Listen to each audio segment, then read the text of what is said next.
Hello, ladies and gentlemen. Thank you for clicking on this video. Whether you're a believer or a non-believer, I appreciate you clicking on the videos and watching. We just reached 3,000 subscribers, so that's exciting. Anybody who tries to get subscribers knows how hard it is to... You're all seeing all my Facebook messages pop up. You know how hard it is to get subscribers. So 3,000, although we're not a big or even medium size YouTube channel, 3,000 is quite a few. And we appreciate you watching, whether you're a Christian or a non-Christian. And we would encourage you to go here to our Facebook page. Join us at the Bible Thumping Wingnut Facebook group. Just go to facebook.com/groups/Bible Thumping Wingnut, and you can ask to join, and we'll add you to the group. Got about 2,800 plus people in there. We talk about the podcast. We talk about Christianity and all kinds of things. So that is available to you. You can also follow us on Twitter, and you can go to BibleThumpingWingnut.com. Go to BibleThumpingWingnut.com. If you are a believer and you really appreciate BibleThumpingWingnut.com and the YouTube channel, you can go to Patreon, and you can support us right there. Look at that. Lots of people support atheists here on YouTube and on Patreon, and we would ask you to consider, if you're a believer, supporting us right there. And please consider that. So this episode, or this video, I want to play for you the first part of a podcast that Len and I and Andrew Rappaport recorded last week. And this is on 4 reasons Ted Cruz is more dangerous than Donald Trump. And I hope you enjoy. You're listening to the Bible Thumping Wingnut Show, the show that's safe for the whole family. Unless your family contains professing atheists. Well, ladies and gentlemen, it looks like we may have a new crazy apologist on the block. I present to you Bible Thumping Wingnut.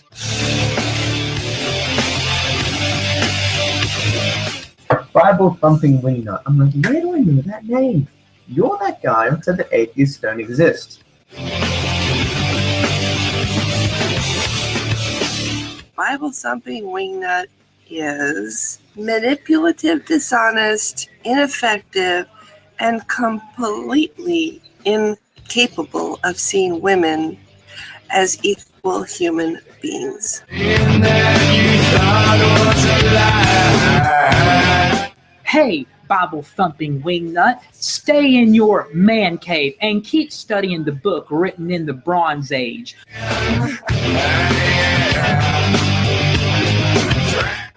Well, what have we got here?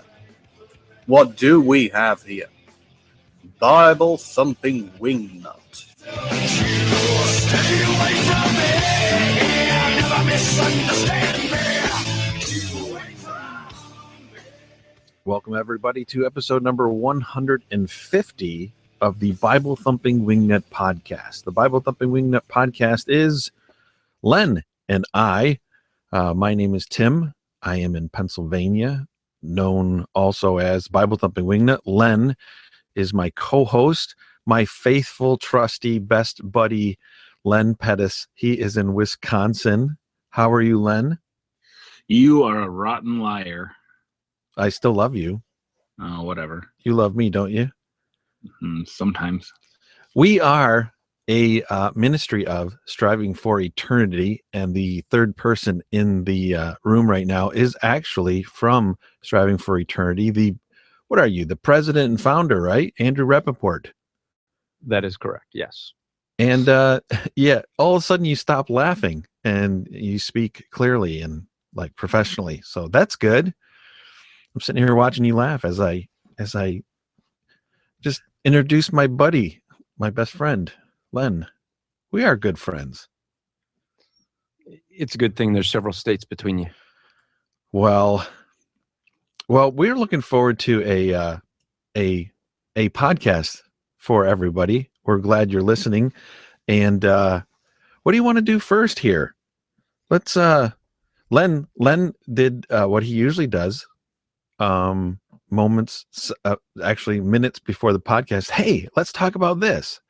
So we're going to play a political clip. Len, do you want to introduce it? Well, it's a clip of Robert Reich, who you gotta go back to the Clinton administration to really know who this guy was. I believe he was like a press secretary or something for the Clinton White House, and just kind of an odd duck. He's now a political commentator, very liberal, and so he does this video on why Ted Cruz is more dangerous than Donald Trump. And I think that Ted Cruz should use this for a campaign commercial. Honestly, I think it's perfect. Well, see, and so you just answered the debate.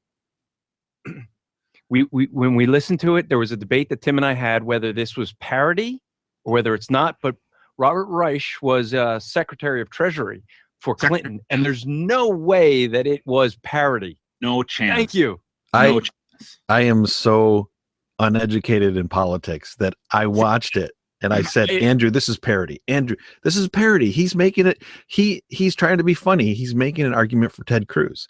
No, see, and my response was, Tim does not speak to enough liberals. No. Well, and I mean, I don't talk politics too much anymore because it was really my idol before being a Christian. I listened to every political talk show, particularly right wing, but even left wing. I watched Face the Nation on Sunday nights. I watched Fox News on Sunday mornings and all the Sunday morning. So I used to be really up on this stuff, not so much anymore. And I make no endorsement for any candidates, but if someone was going to, I don't even think this is taking lemon. Just play the clip, Tim. We got to let people hear this. Okay, should I play the whole clip front to start, or do you want to stop on every 4 points, each of the 4 points? Let's stop on every 4 points. Okay, here we go. 4 reasons Ted Cruz is even more dangerous than Donald Trump. Number 1, Cruz is more fanatical. Now, Trump is a bully, but he doesn't hew to any sharp ideological line. Cruz is a fierce ideologue. He denies the existence of man-made climate change, rejects same-sex marriage, wants to abolish the Internal Revenue Service, believes the Second Amendment guarantees everyone a right to guns.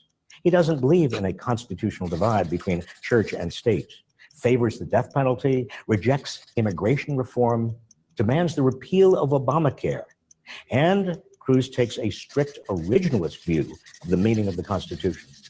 Second, Cruz. Okay, so Cruz is a fanatic. Got my vote already.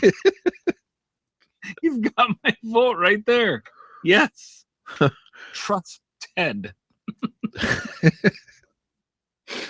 I mean, he wants to abolish the IRS. Amen. Hallelujah. It's one of the things I've always loved about Ron Paul and his position about the Federal Reserve auditing the Fed and abolishing the IRS and having a flat tax. All those things, very positive. Why? Because it's fair. It's what's fair. But wait a minute. The irony, as he sits there promoting that this guy is so dangerous because of Robert Reich's ideology, right? Whoa, we can't trust this guy because he actually believes in principles just like Robert Reich does. So what does he want? If he's going to have a Republican, he wants someone that doesn't believe in principles. He wants someone that just is, whimsical and says whatever may blow in the wind. But that's the irony, is he ignores the fact that he's got his own ideology. Right. Exactly. What we want in a Republican, here's basically what Robert Reich is saying. What we want in a Republican is a good Democrat. Yeah. So, oh my goodness. So, okay, what were some of the other points there that he hit on? The Second Amendment, a strict originalist view of the Constitution. Hello, what's wrong with that? Well, the question is, does Robert Reich want us to take his words strictly the way he interprets them or means them? Right.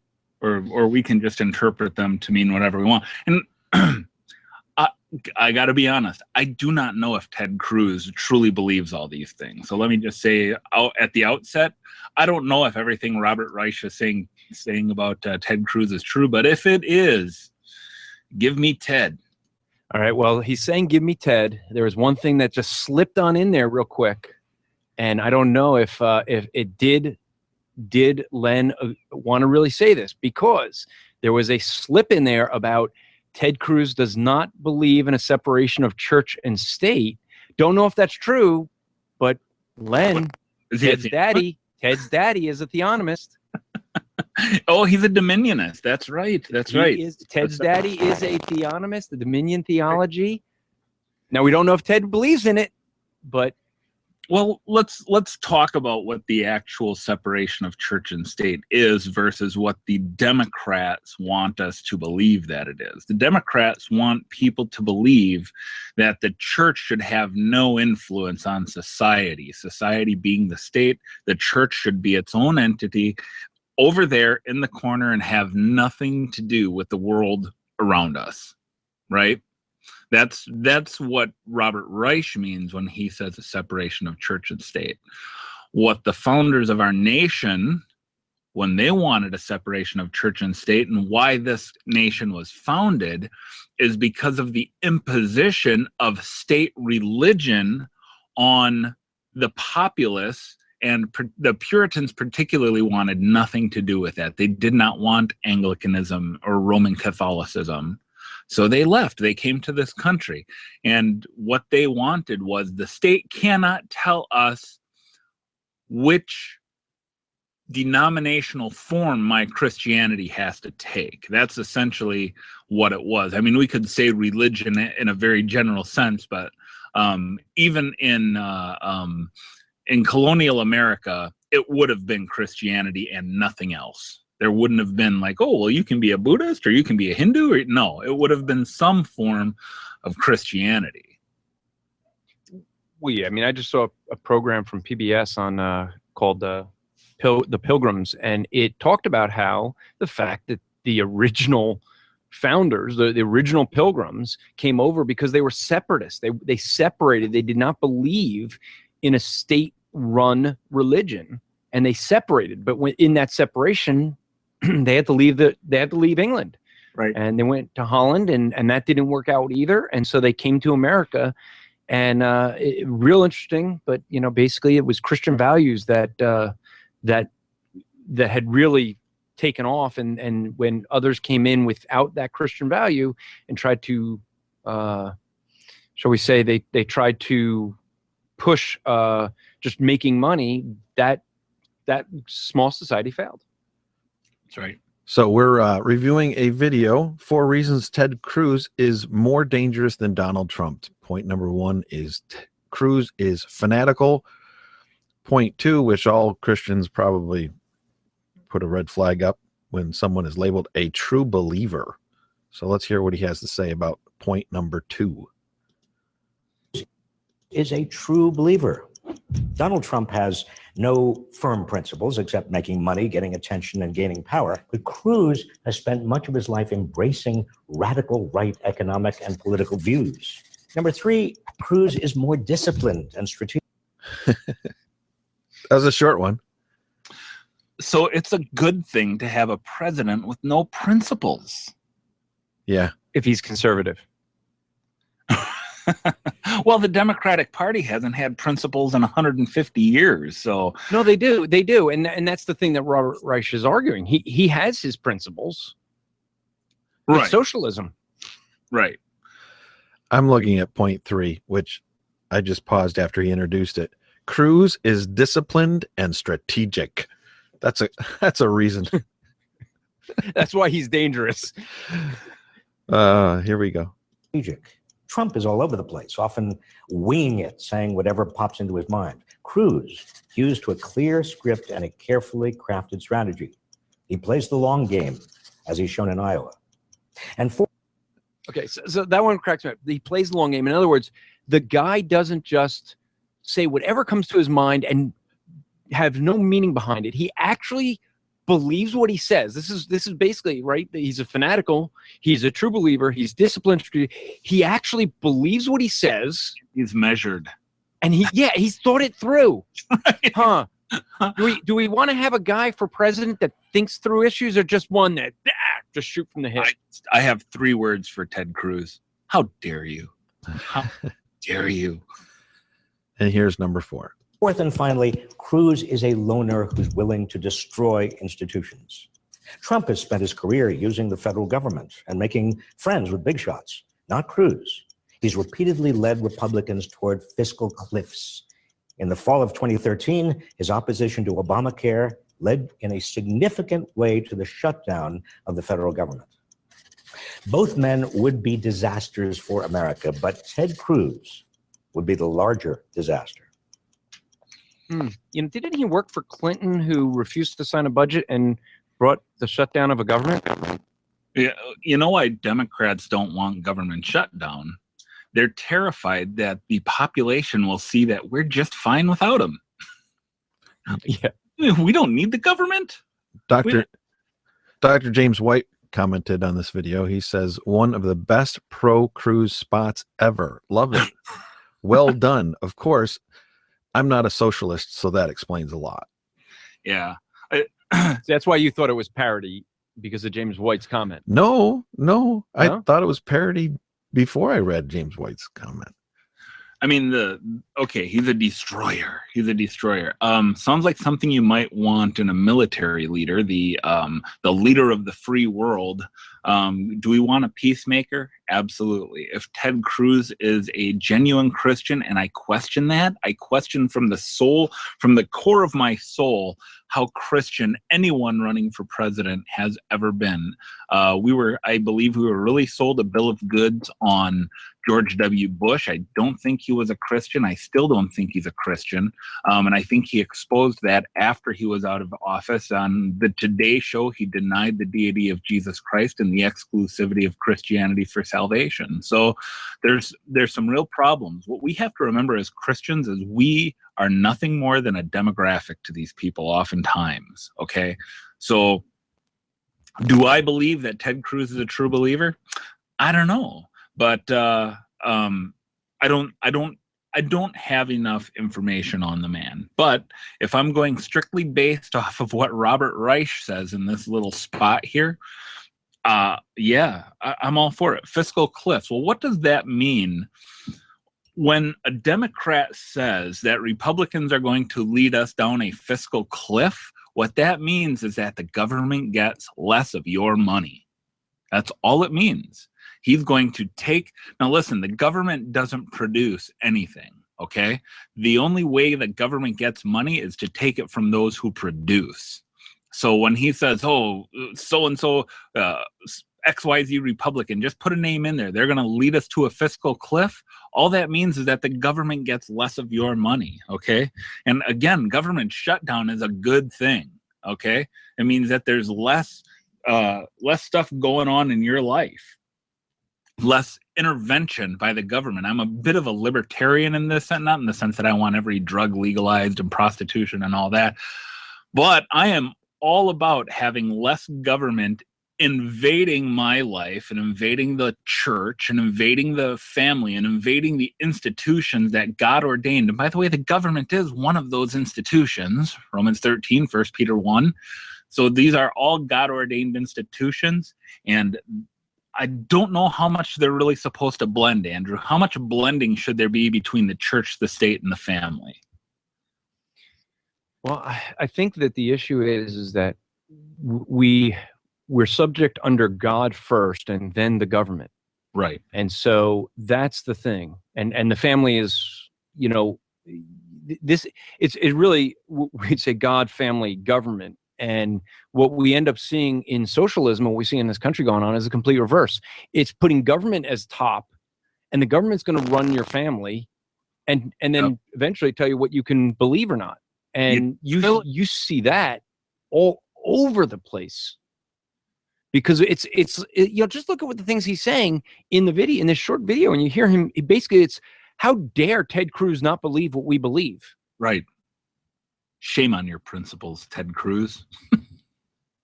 Don't you know we don't need principles in this country? Well, we've run without them for 8 years now, so why not? I was very disinterested in this political season. I think that as I look at all of the candidates across the board, I kind of have a very, I'll vote. I kind of agree with Jesse Ventura that there should always be the option, none of the above, on a presidential ballot, so the people can actually have a protest vote, and that the system could change. I don't agree with Jesse Ventura on a lot, but I think that's a great idea. But look, the game has changed with the death of Antonin Scalia with the Supreme Court, and hopefully this sitting president will not put the next justice in place. I don't think that the Senate is going to allow that to happen. I think filibuster will prevent that. But the next president is going to appoint our next Supreme Court justice. And this is something that has very practical implications to the lives of every person. And I think it's one of the few areas of national politics that has an everyday effect on just everyday people. And so this is something that now I realize, okay, I got to start paying attention to this, because here's the thing. Democrats never put in a conservative. Never. It's never happened. But you see judges who were brought in as justices under Reagan, under George Bush Sr. and Jr., who were thought to be, and Kennedy is the one I'm thinking of, if I'm not mistaken, specifically, who was thought to be a constitutionalist Republican conservative, and he just hasn't been. With the issue of whatchamacallit, Obamacare, he was the deciding vote that swung everything in favor of Obamacare being instilled and everything. So we have to really pay attention. We have to put someone in office who is going to put in the right person for the Supreme Court. And I think these candidates need to start talking about it. They need to start campaigning on who is going to be my appointee. Okay, let's be fair and balanced real quick. Donald Trump, he tweeted this. I wonder if President Obama would have attended the funeral of Justice Scalia if it was in a mosque. Very sad that he did not go. But here's the thing, if you want to know as a conservative who to vote for, if you're kind of struggling, look for whoever it is that the liberals are attacking. That tells you who they're afraid of. Right. And that's what we see here. They're afraid of Ted Cruz because he actually believes what he says. He's thought it through, and he actually would want to implement it. There's some real problems, though, institutionally. The fact that we only have two options in this nation is absolutely insane. It's insane that, look, why can't somebody like, why can't someone like Jesse Ventura get on the ballot? They won't open the ballot and look, I'm not saying we let in everybody, that everybody. Well, I'm writing in Chris Honholz again. He's my vote. All right. Well, I think that we should make that our rallying cry here at the Bible Thumping Wingnut Show. Chris Honholz for president, but he has to wear his Captain America costume every single day. He's my hero. I want to see him sock old Hitler in the jaw. But no, we have a real problem in this country that we only have this two-party system. It's basically an oligarchy. It's two trains going the same direction, and one just is going a lot faster, in my opinion. When I look at the 8 years of George W. Bush with a Republican House, a Republican Senate, a majority on the Supreme Court, what was done about abortion? With everything in the conservative pro-life favor, what was done about abortion under George W. Bush with 8 years of majority? I'm sorry, 6 out of the 8 years of majority. Yeah. Nothing. No, I mean, you make a valid point because people are afraid, when you get a conservative in there, they're afraid of how the media is going to treat them. And it's, they respond to that. And I think they shouldn't. Right. And exactly. Conservatives need to wake up to the fact that, being a conservative in the Beltway and on anywhere that's not flyover country, it's basically like being a Christian as far as the media is concerned. They're going to treat you like crap. I mean, let's face it, they were only nice to McCain when he was opposing Bush. When he started to run for president, then he was just as retarded as Bush was, I mean, you need to wake up to the fact that you're never going to be a friend to the media. You might as well stand up for your principles, do the right thing, and take care of business for this country. I mean, most of these men do profess to be Christians. Rand Paul, Ron Paul, Ted Cruz. I don't know about what's his name, Huckabee. He was. Well, that's why we want another Reagan.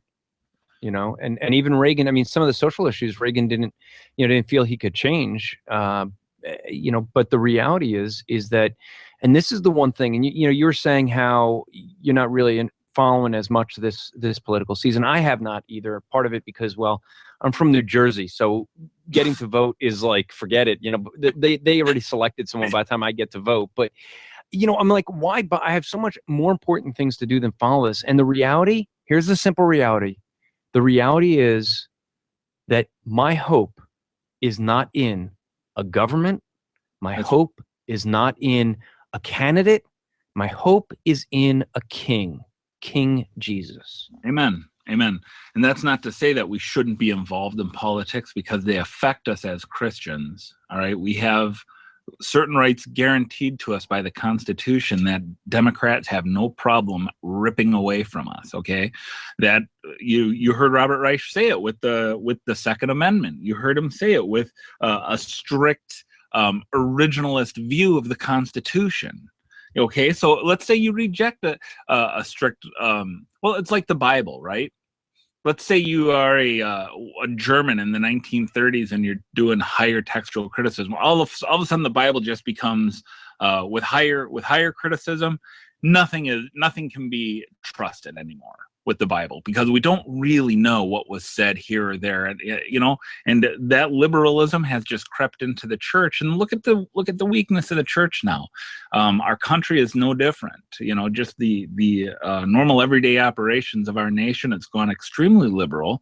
And so let's say you take a document like the Constitution and say, yeah, but did they really mean the right to keep and bear arms?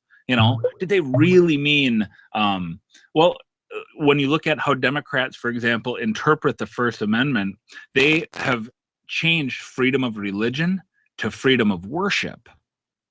That's a giant distinction. That's a huge distinction. The distinction being, you have the right to worship however you want, whichever God you want, and however you want to do it. Again, as long as it's not impeding anybody else, for example. So worship for people like the three of us might include things like open air preaching, but which would also fall under freedom of speech. But anyhow, I'm rambling, I'm ranting, and it's funny, I sent this video to Tim like, oh, we can get through this quick, and I won't shut up. So, hi, this is JD Hall, and I would like. Thank you very much for listening to this episode of the Bible Thumping Wingnut podcast. Go to BibleThumpingWingnut.com for more, and also listen to us. Actually, tune in every Sunday night, Bible Thumping Wingnut Live with Matt Slick. Normally, it is an open forum. That means anybody who wants to join the Google Hangout can do so and engage with Matt Slick. So this Sunday night, as always, Matt Slick on the Bible Thumping Wingnut podcast. See you then, or see you in the next video. Thanks for listening.